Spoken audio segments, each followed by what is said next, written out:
तिरंगा आमचा भारतीय झेंडा उंच उंच फडकवू, तिरंगा आमचा भारतीय झेंडा उंच उंच फडकवू, प्राणपणाने लढून आम्ही शान याची वाढवू, प्राणपणाने लढून आम्ही शान याची वाढवू। आदरणीय प्राचार्य, शिक्षक, उपस्थित सर्व पाहुणे आणि माझ्या प्रिय मित्रांनो, आज आपण येथे देशाचा स्वातंत्र्य दिन साजरा करण्यासाठी मोठ्या उत्साहाने व आनंदाने जमलो आहोत। भाषण सुरू करण्याआधी स्वातंत्र्य दिनाच्या खूप खूप शुभेच्छा।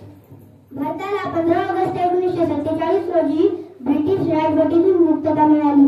त्यावेळीपासून भारत देश मोकळा श्वास घेऊ शकला, पण भारताला सहजासहजी स्वातंत्र्य मिळाले नाही। त्यासाठी भारतातील भरपूर स्वातंत्र्य सैनिकांनी लढा दिला।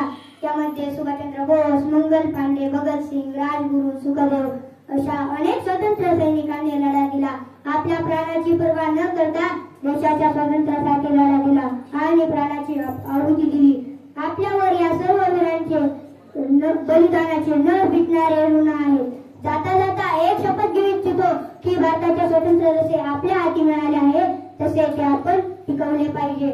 शेवटी मी एवढंच म्हणेन, तीन रंगांचा शोभतो तिरंगा, तीन रंगांचा शोभतो तिरंगा, केशरी पांढरा आणि हिरवा, केशरी पांढरा आणि हिरवा, अभिमानाने फडकत गातो वीरांच्या शौर्याची गाथा, वीरांच्या शौर्याची गाथा।